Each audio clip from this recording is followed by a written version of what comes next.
The GE GTW465ASNWW is a top-load washing machine designed for everyday household laundry.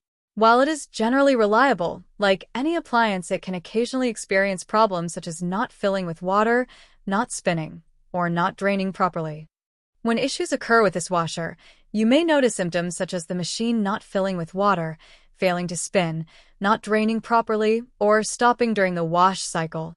The most common causes of washer problems include blocked water supply hoses, clogged inlet filters, a faulty lid switch, or a problem with the drain pump.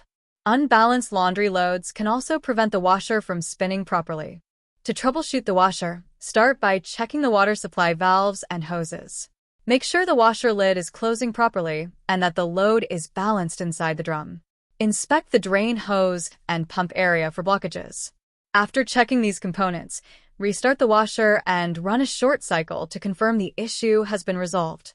If the problem continues, further inspection or professional service may be required.